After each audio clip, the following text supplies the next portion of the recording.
ሜጫ አካባቢ አንድ ደብር ገዳም አስተዳዳሪ በአገዛዙ መከላከያ ሰራዊት ታፍነው መወሰዳቸውን ተከትሎ በቀጠናው የህዝባዊ ቁጣ ተቀስቅሷል። በአስቸኳይ ካልተፈቱ ወደ ላቀ ህዝባዊ ንቅናቄ እንገባለን ብለው የሃይማኖት አባቶች፣ ካህናት፣ የአካባቢው ማህበረሰብ በሜጫና ዳንግላ አካባቢ የሚኖሩት ወደ አደባባይ ወጥተው ሰልፍ እያደረጉ ይገኛሉ። እኛ አባት በመከላከያ ሰራዊት ልዩ ትዕዛዝ ነው ታፍነው የተወሰዱት 300 ተማሪዎችን ከሚያስተምሩበት አበመኔት ወይም ደግሞ ከዛ ገዳም ነው የተወሰዱትና በአማራ ክልል እንግዲህ ከፍተኛ የሆነ የሰላም መደፍረስ ባለበት ሁኔታ አገዛዙ አንድን የሃይማኖት አባት በዚህ ደረጃ ወስዶ አፍኖ ወዳልታወቀ ስፍራ ይዞ መሄዱ የህዝብንም ቁጣ እየቀሰቀሰ ይገኛል። ከዚሁ ከሃይማኖት ጉዳይ ጋር በተያያዘ በዝቋላ በምስራቅ ሸዋ ዝቋላ ገዳም በርካታ መነኮሳት መገደላቸው ተሰምቷል።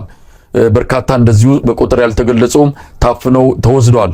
በታጣቂዎች እንደተፈጸመ የተነገረው ይህ ክስተት አስደንጋጭ ነው። ምክንያቱም ባለፈው ዓመት ልክ የዚህን ጊዜ ወቅት ነው 4 የገዳሙ አባቶች በአሰቃቂ ሁኔታ ታርደው የተገደሉበት ሁኔታ የሚታወስ ነው። እዛ አካባቢ አባቶች በከፍተኛ ችግር ውስጥ ነው ያሉት። የኢትዮጵያ ኦርቶዶክስ ተዋሕዶ ቤተክርስቲያን በየትኛውም የቤተክርስቲያኒቱ አባቶች ጥቃት የምዕመናን ጥቃት ላይ አቋሟን እየገለጸች አይደለም።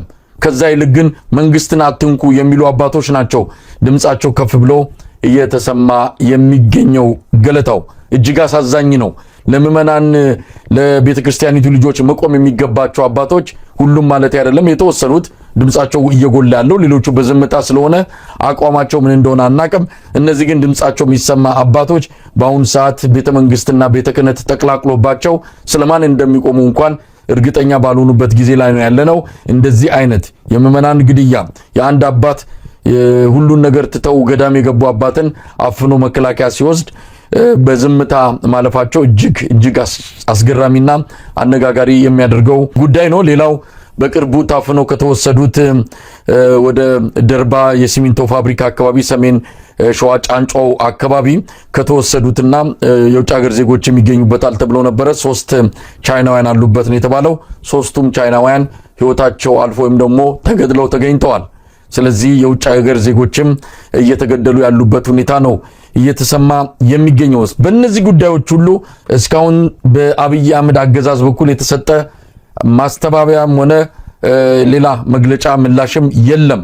በቅርቡ ነው ከጫፍ እስከ ጫፍ ኢትዮጵያ ሰላም ናት፣ ማንም ኢትዮጵያዊ በፈለገው ጊዜና ቦታ መንቀሳቀስ ይችላል የሚል የተለያዩ መግለጫዎችን ካገዛዙ የሰማ ነው።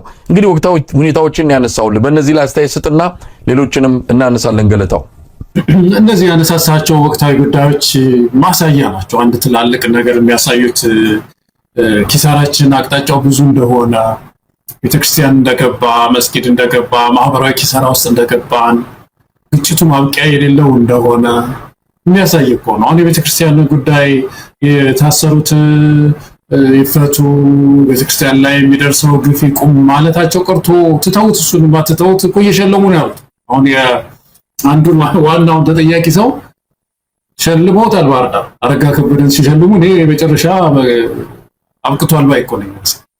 ሃይማኖት ደረጃ ተቋማቱን በመቆጣጠር ደረጃ ተሳክቶለታል። ትግሉ እዚህ ነው የደረሰው እና ይልቅ አሁን ኢትዮጵያውያን እንደው በየቀኑ ወቀሳውን በየቀኑ እንደው እንትኑን ትተን ምንችለውን ጠጠር መወርወር ነው ያለብን ይሄን ሰው የገለል ለማድረግ እንጂ በየአቅጣጫው ያለን ኪሳራ ተቆጥሮ የሚያልቅ አይመስለኝም። መሳይ ምናልባት ወደ ዛሬው ወደ ጤናው ዘርፍ ደግሞ ገብቶ ይሄ ምንድነው ማነጋገር ያልከውን ወይ ማደናገር በሚለው ተይዞልን እንዴት ለማደናገር እንደሞከረ ወይ በጥሩ ይመስለኛል። ዘላለም ገለታው ነገሮችን በተለይ ያሉትን ወቅታዊ መረጃዎችን ለማንሳት ያህል ነው። እንግዲህ በሰሞኑ ከሰማነው እኔና አንተም በቀደም ባደረግነው ውይይት ላይ የጠቀስነው ነገር አለ። በተለይ የኢትዮጵያ የኑሮ ሁኔታን በተመለከተ ነው። ከአፍሪካ አንደኛ መውጣቷ ተነግሮናል።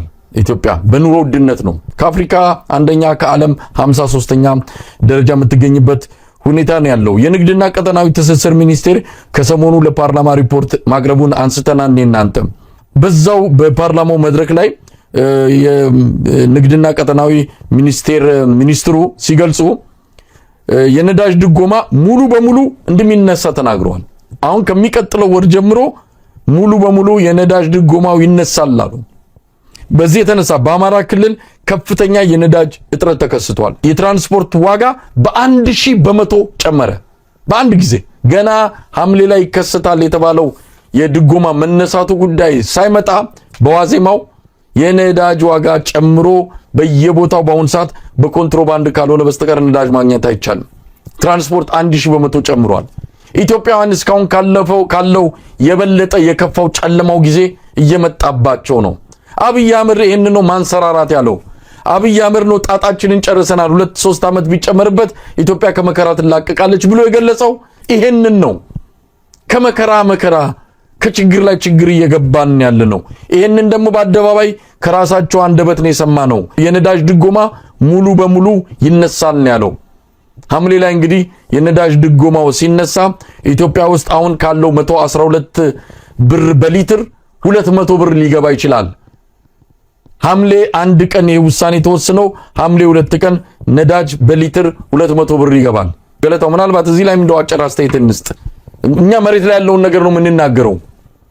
አብይ አህመድ ዳመና ውስጥ ነው ያለው፣ በዳመና እየተንሳፈፈ ነው ያለው። አዎ እሱ የሚናገራቸው ቃሎች እንግዲህ ሌላ ናቸው። የራሱ ሌላ ዘርፍ አለው፣ እድገትን የሚለካበት የሚተነብይበት የራሱ ሌላ ኢሉዥን ነው የሚባለው። ይሄ ምናባዊ የሆነ የማይጨበጥ ነገር ያመጣ ይደረድራል። በተግባር ግን ህዝቡ እየተጠበሰ ነው ያለው። ይሄ ጦርነት ደግሞ የሚያስከትለው የነዳጅ ዋጋ ንረት ሊኖር ይችላል። ገና አሁን ከኢራን ጋር ያለ መካከለኛው ምስራቅ አለመረጋጋት ነዳጅ እዛ ነው የሚመረተው በአብዛኛው እንደምናውቀውና ከዚህ ጋር ተያይዞ ድጎማው ሲነሳ ነዳጅ ሁለንተናችንን ነው የሚያገኘው። መሳይ ኢትዮጵያ ውስጥ ገበሬው ሁሉ ኩራዝም ብትሆን እሷ በቃ እቺ ነዳጅ ወሳኝ ናት ለገበሬው። ስለዚህ ሁሉም ህብረተሰብ ነው የሚያገኘው። ከታች እስከ ላይ ያለው ህብረተሰብ ምግብ ቤቱን፣ ትራንስፖርቱን ሁሉ ነው የሚያገኘውና ከባድ ዕዳ ውስጥ ነው የገባ ነው። ለዚህ እኮ ነው ኢትዮጵያውያን ተነስተን ታግለን የሆነ ለውጥ አንጥተን የፖለቲካ ሶሉሽን ካልመጣ ምድሪቱ ውስጥ የኢኮኖሚ ሶሉሽን የለውም። መሳይ የኢኮኖሚ ሶሉሽን ብዙ ኢኮኖሚስቶችም ተናግረዋል። የፈለገውን አይነት የኢኮኖሚ መስመር መከተል አንችልም። አሁን ባለው ሁኔታ በመደመር ፍልስፍና በዚህ በነሱ በመሰብሰብ ማካበት ምናምን በሚላቸው ምናባዊ የሆኑ የማይጨበጡ የፍልስፍና መስመሮች የኢትዮጵያ ኢኮኖሚ ችግር ሊፈታ አይችልም እና ኑሮ በጣም ከባድ ነው እየሆነ የሚመጣው። በዚህ መካከል እኮ ምንድነው እሱ እያለ ያለው ትራንስፎርም እያደረግን ነው እኮ የሚለው በጣም የሚያስገርም ነገር። ትራንስፎርም እያደረገች ነው ያለችው ሀገሪቱና ሐኪሙንም አስተማሪውንም ዋጋ ክፈሉ፣ ጨክኑ፣ ወገባችሁን ጠበቅ አድርጎ ያልፋል ጊዜ። ባለፈው 1 ዓመት ነበር ያለው በነገራችን ላይ በፓርላማ 1 ዓመት ይሄ ማክሮ ኢኮኖሚ ማሻሻያው 1 ዓመት ነው ዋጋ የምንከፍለው ከመስከረም በኋላ አጨዳሉታለን ብሎ ነው። ዛሬው አስረዘመው። ዛሬው ንግግሩ ለሐኪሙ ሲናገር አስረዘመው። 2-3 ዓመት በላይ ሊሆን ይችላል ብሏልና ኢትዮጵያ ሕዝብ ባካችሁ እንደው ብዙ ዋጋ አትክፈሉ። በዚህ ሰው መከራችን አይብዛ፣ እንደራጅና መታገል መለወጥ ነው ያለበት።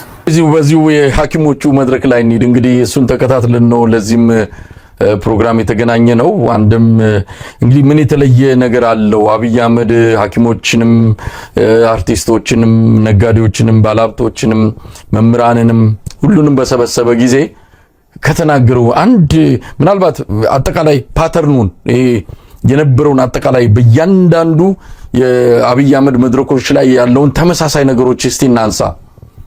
በጣም አስገራሚ ነው። ደብዳቤ ሲደርሳቸው ለእያንዳንዱ ተሳታፊ የሚገለጽላቸው መጀመሪያ የኮሪደር ልማት ጉብኝት ነው። የኮሪደር ልማት ጉብኝት እንዴ ምን ማለት ነው? አንድ በቅዠት ውስጥ ያለ ሰው ከኢትዮጵያ ሕዝብ ፍላጎት ከኢትዮጵያ ሕዝብ አንገብጋቢ ችግሮች በጣም የራቁ የራሱ ህልም ውስጥ የራሱ ፍላጎት ውስጥ በልጅነቱ ያላገኛቸውንና በራሱ ምኞት ውስጥ ለማሳካት የሚፈልጋቸውን ፕሮጀክቶች ለማሳካት የሰራ ጠቅላይ ሚኒስትር የሰራቸውን ነገሮች እንድትመለከቱ የሚል ነው ደብዳቤ የመጣው። እሱን ደብዳቤ ይዘህ ትመጣለህ። ማን ነው ይደርሳል። ፈቃደኛ የሆነ ይሄዳል። አልጋ ይያዝልሃል፣ ምግብ ትበላለህ። 2-3 ቀን ነው። የመጀመሪያው የጉብኝቱ መርሃ ግብር አዲስ አበባ ላይ ነው። አዲስ አበባ ላይ ኮሪደር ልማት አለ። የአብይ አህመድን የወደፊት መኖሪያ ቤት በእድሜ ከሰጠውና በስልጣን ከቆየ የሚያርፍበት ቤተ መንግስትን ትጎበኛለህ። ከዛ በሚቀጥለው ቀን ጭንቅላት በዛ ተወጥሯል። አምፖል ብልጭልጭ አምፖል አይታል፣ ዘንባባ አይታል፣ ፏፏቴ አይታል። ትመጣና መወድሰ አብይ እድሜና ዘመን ዘላለማዊ ይሆን የሚል ውዳሴ የምታሽጎደጉድበት መድረክ ይዘጋጅላል። እሱን ከሰማ በኋላ እንደው የእሱን ያዘጋጃቸውን ዲስኩር ደግሞ በተከታይነት ይለቃል። በቃ ይሄ ነው መድረኩ። የኢትዮጵያ ሕዝብ ችግር ሌላ ነው። ከዛ በኋላ ምንድነው የሚሆነው? በቡድን ይከፋፈሉና አንዳቸው ባህር ዳር፣ አንዳቸው ጅማ፣ አንዳቸው አርባ ምንጭ፣ አንዳቸው የሆነ ቦታ ይላካሉ። እዛም ሄዱና ከእንደገና መወድሳ አብይ መወድሳ አዳነች አቤቤ ነው እድሜሽን ያርዝመው እንደው አንዳንቺ አይነቱን በክሎኒንግ ወይም ደግሞ እንደ ጤፍ እናባዛው የሚል ምስክርነት ይሰጣል። ይሄ ነው እየሆነ ያለው በዚህ መድረክ ላይ ያየ ነው። ምንም የተለየ ሌላ ነገር አላየንም። አሁን የጤና ባለሙያዎችን መድረክ ሰምተን ነው የተገናኘ ነው። ቢያንስ እዛ ላይ እንኳን የተወሰነ ነገር እንሰማለን ብንል አብይ አህመድ አሁንም ከእውነት ጋር የተፋታ መሆኑን ያየንበት እንጂ ሌላ አዲስ ነገር አላየንም። እንዴት ገመገምከው? በተወሰነ ደረጃ በደንብ ለተከታተለው ሰው እንደዚህ የተወናበድን ያለ ነው። በእውነት በጣም ያሳዝናል። ከአንድ ጠቅላይ ሚኒስትር መድረክ እሱ ከሚያዘጋጃቸው መድረኮች መፍትሄዎች፣ የፖለቲካ ሶሉሽንስ ወይ ዲያሎግ ነገር ከሆነ በዲያሎግ መስመር መሄድ፣ ተቋማዊ አሰራር ከሆነ ባለፈው እንዳልነው በተቋም መስመር መሄድ ነው። እንደዚሁ አጉራ ዘለል የሆነ አሰራሩን ያሉ ስብሰባዎች በሙሉ ፋይዳ ቢስ ሆነው ነው ያየሁት። ዛሬም እኔ እንደው ትዝ ያለኝ መጀመሪያ ቪዲዮውን ሳይ የዋሻቸው ውሸቶች ወደኋላ የዋሻቸው ውሸቶች ናቸው መሳየት። አስታውስ እንደሆነ ወደ ስልጣን ሲመጣ ሳናጣራ እናስርም የሚል ነገር ነበረው። ከዛ ሁለተኛው ደግሞ በጣም የታወቀበት ንግግር አሸባሪ ነን እንደ መንግስት ስንገርፍ ነበር። ህገ መንግስቱ አትግረፉ ይላል። መድረክ ያለው ነው እሱ ራሱ ያለው ነው። አትግረፉ ይላል፣ እኛ ግን ስንገርፍ ነበር እና አሸባሪዎቹ እኛ ነን መንግስት ነን ብሎ ነው አይደለም ያሁን ጭብጨባ የተከተለው። ዛሬ አይደለም በድብቅ በግልጽ የሚያስገርፍ አዋጅ አወጣ። ጮሌ በጣም የሚያስገርም ሰው ነው። እነዚህ በሙሉ የሚሰራቸው ነገሮች በቆየ ቁጥር የክፉነቱ የዚህ ሰው ደባው ሁሉ እየተገለጠ ነው የመጣውና ሐኪሙንም ሊያናግረው እንደው ምን ይላል ብዬ ነው ከዛ የቀጠልኩት። አንድ ግን የሚያስገርም ነገር አለና በተለይ ለዘብተኛ ነኝ የኛንም አንዳንድ ጊዜ ይሄንን እያየ እንደው አክራሪ እየመሰል ነው ላለ ሰው ስለ ትራንስፎርሜሽን አንዳንድ ነገር ብንናገር ጥሩ ነው መሳይ። በእድገት ውስጥ ትራንስፎርሜሽን የሚባል ነገር አለ አይደል? እንግዲህ ትራንስፎርሜሽን ማለት ድራማቲክ ቼንጅ ማለት ድራማቲክ የሆነ ለውጥ ማለት ነው በእድገት ውስጥ። እና ምንድነው የሚላቸው ሐኪሞቹን መሳይ ኢትዮጵያ ትራንስፎርሜሽን ላይ ነው ያለችው፣ ድራማቲክ የሆኑ ለውጦች ላይ ነው ያለችው እና ዋጋ ክፈሉ ነው። ደሞዝ ጉዳይ ተስፋ የለህም ነው ዋናው። ዋጋ ክፈሉ እያላቸው ነው ያለው። ለመሆኑ ትራንስፎርሜሽን ምንድነው? ለነዚህ ለዘብተኛ ለሆኑ ሰዎች ምንድነው ትራንስፎርሜሽን ማለት የሚለውን ነገር እኮ ነው ማንሳት ያለው። ትራንስፎርሜሽን የሚባለው የሰውን ደሞዝ እየነጠቁ ህንፃ መገንባት ማለት አይደለም። ትራንስፎርሜሽን እንደውም ሶሻል ትራንስፎርሜሽን ማህበራዊ ለውጥ የሚባለው አሁን ቻይና የምትታወቅበት ቻይና ድህነትን እየቀነሰች የመጣች ሀገር ተብላ ነው ተሸለመችው ለዓለም ሁሉ። እንግዲህ ብዙ ህዝብ ደግሞ በዓለም ላይ ያለው ህዝብ እሷ ጋር ስለሆነ እሷ ቤት ስለሆነ ያለው ቤቷ ያለውን ድሃ እየቀነሰች መጣ፣ ማህበራዊ ለውጥ አመጣች። ሶሻል ትራንስፎርሜሽን ማለት ነው አመጣች ይባላል። ደሞዝ የሌለው ደሞዝተኛ ሆነ፣ ስራ የሌለው ስራ ያለው ሆነ፣ ትንሽ ያገኘ የነበረው ከፍ አለ። መክሳት፣ መጥቆር፣ መጎሳቆል ይበዛ ነበር ቻይና ውስጥ። ያ እየቀረ ሄዶ አሁን የሚወስዱት የካሎሪ መጠን እየበዛ ሰዎች ክብደታቸው ከሚገባው በላይ እየሄደ እንደዛ ማሰብ ጀምራለች ቻይና። አሁን ስፖርት ስሩ፣ እንደዚህ አድርጉ፣ ሰውነታችሁን ቀንሱ እየተባለ ትምህርት ተጀምሯል። ምግብ ስላቀረቡ እንጀራ ስለቀረቡ እነሱ ሀገር እንጀራ አይበሉም፣ ያው ሩዝ ነው ማለት ነው። እንግዲህ እንጀራ ፕሮቫይድ አድርገዋል፣ ዴሊቨር አደረገ መንግስት እና ያ ነው ትራንስፎርሜሽን ነው። ኢትዮጵያ ውስጥ ምንድነው ትራንስፎርሜሽን አለ? አሁን ምልክቱስ ምንድነው? የእድገት ምልክት ኢትዮጵያ ትራንስፎርም እያደረገች ነው የሚላቸው ሐኪሞቹ መሳይ። ምንድነው ምልክቱ? የኑሮ ውድነት የትራንስፎርሜሽን ምንድነው? ምልክት ነው? ሲምፕተም ነው ማለት ነው? አገር እያደገ ሲሄድ ኑሮ ይወደዳል የሚል ኢኮኖሚክስ አለ ነው። የእድገት ትምህርት አለ። እያደግን በሄድን ቁጥር ኑሮ እየተወደደ ይሄዳል። የደሞዝ ማነስ አለ ማለት ነው። አገር ትራንስፎርም ሲያደርግ ደሞዝ እየቀነሰ ነው የሚሄደው ማለት ነው። አገር ትራንስፎርም ሲያደርግ ረሃብ እየመጣ ነው ማለት ነው፣ በሚሊዮን የሚቆጠር ረሃብ። ስለዚህ ይሄ ማደናገሪያ ነው። ቅድም ያልከው ያ መድረክ የማደናገሪያ መድረክ ነው። ኢትዮጵያ ትራንስፎርም እያደረገች አይደለች። አሁን እሱ እያላቸው ያለው ምንድነው? ኢትዮጵያ ትራንስፎርም እያደረገች ስለሆነ የሐኪሙንም ደሞዝ እየበላች ነው። የተወሰነ ነው መስዋዕት ልንከፍል እንችላለን፣ መስዋዕትነት ልንከፍል እንችላለንና አትጓጉ ወደፊትም እያላችሁ ነው ያለው። እንደዚህ አይነት እድገት የለም። እድገት ሶሻል ትራንስፎርሜሽን ሲኖር ነው አንድ ሀገር ትራንስፎርም አደረገ የሚባለውና ይሄ የተሳሳተ ነገር ይዞ ዶክተሮች ፊት መምጣቱ ነው ነገር።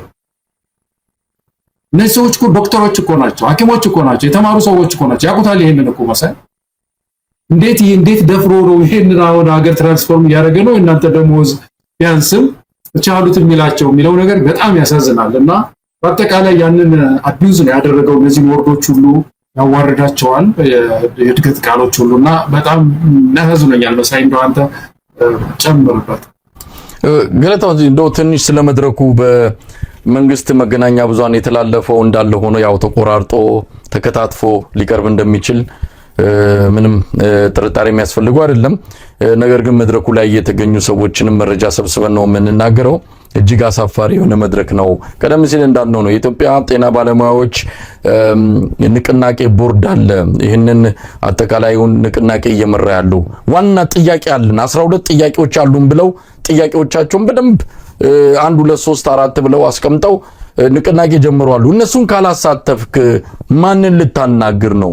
ችግር አለብኝ ያለውን አካል ካላናገርክ ችግር የለብኝም እኔ ደሞዝ ጭማሪ አያስፈልገኝም ያለች ሐኪም አሁን አዳነች አቤቤ ጋር ታስታውሳለህ። እኛ ደሞዝ ጭማሪ አያስፈልገንም ያለች እንደሱ አይነቱን አምጥተህ ምንድነው የምታረገው?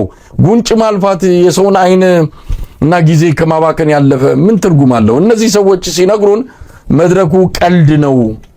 አብይ አህመድ አንደኛ ከዛሬ 6 ዓመት በፊት ከሰበሰበው የበለጠ አጉራ ዘለል የበለጠ ዕውቀት አጠር ሆኖ ነው የመጣው። ትዕቢተኛ ሆኖ ነው የመጣው።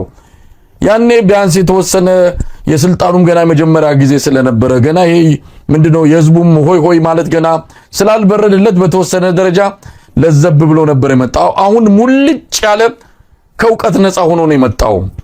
ምን ታመጣላችሁ ነው? እንደውም ያላቸው ነገር አለ። እኔ አሁን ይዤላችሁ የመጣሁት ተስፋ ብቻ ነው፣ እጄ ላይ ገንዘብ የለም። ያብይ ተስፋማ የማይጨበጥ ላም አለኝ በሰማይ ይሄው ዕድሜ ልካችንን ጉም እየዘገንን እኮ አለ።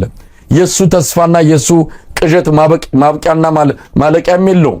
እሱን የነገራቸው ምንም ነገር የለም ነው ያላቸው።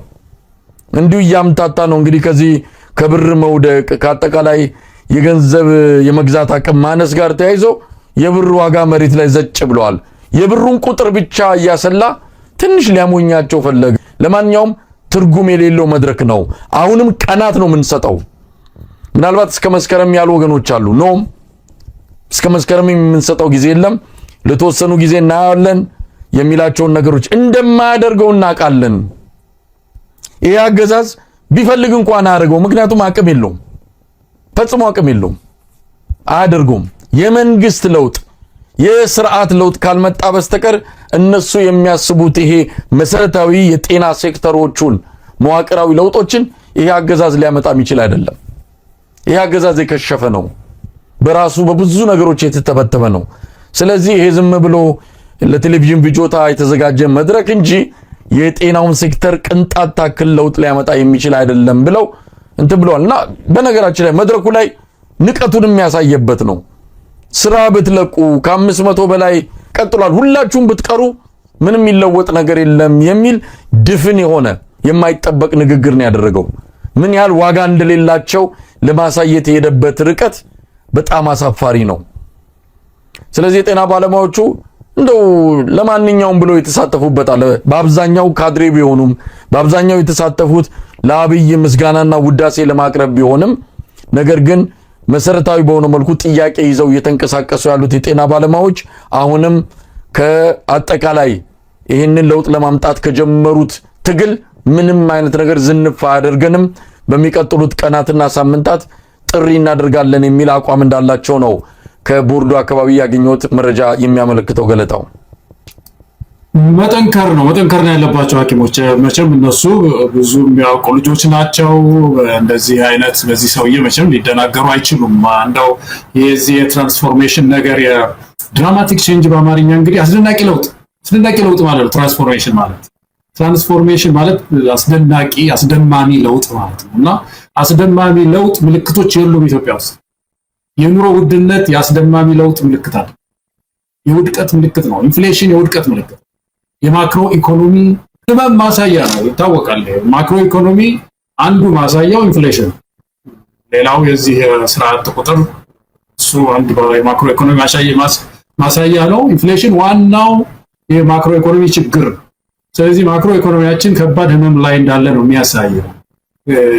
ይሄ እንዲህ አሰምሽኑ ራሱ መሳይ አሰምሽኑ ሰራተኛ ይራብ፣ ደሞዙ ሁሉ ይነጠቅ እና የሆነ ሌላ ግንባታ እንስራ የሚለው ነገር በራሱ ይሄ አሰምሽን ሮንግ ነው።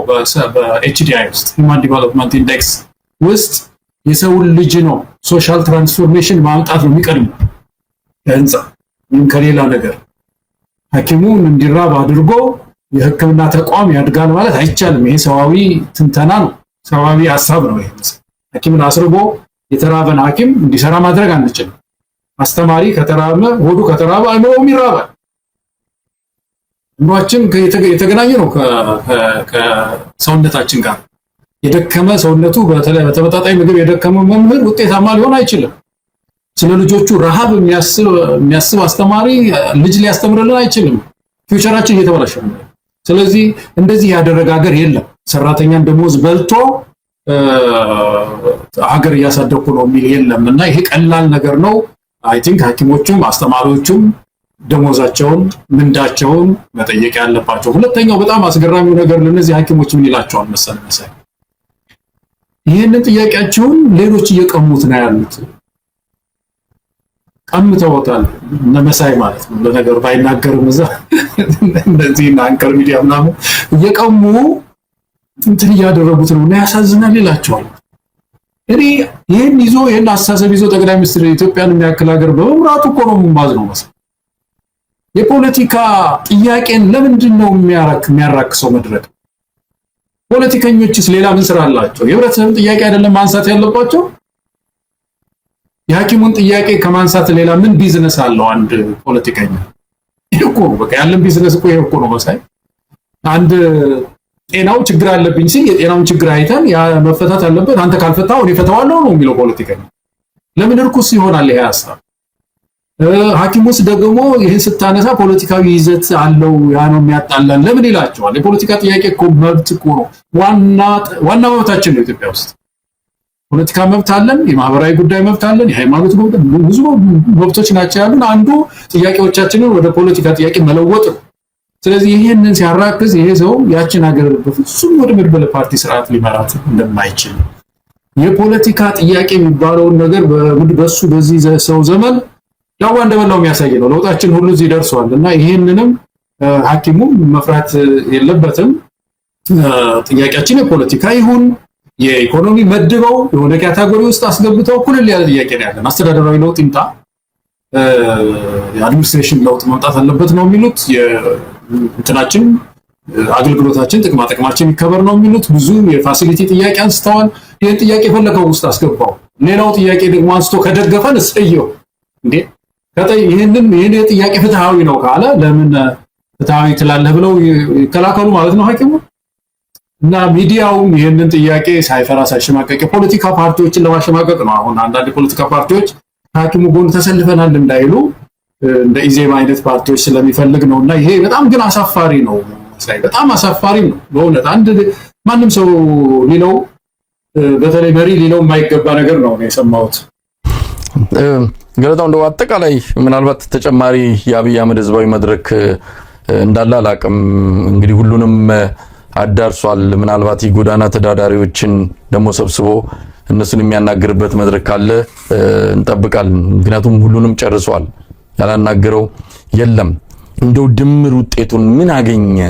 ለኢትዮጵያ ምን ፈየደ? ሁሉ መድረክ የኢትዮጵያን ህዝብ የቱንም ያህል ህዝቡን አይወክሉ የተገኙት መድረኮች ላይ ካድሬም ይሁኑ ምንም ይሁኑ በዚህ ደረጃ ግን ኢትዮጵያዊነት የሚገለጽ አይደለም።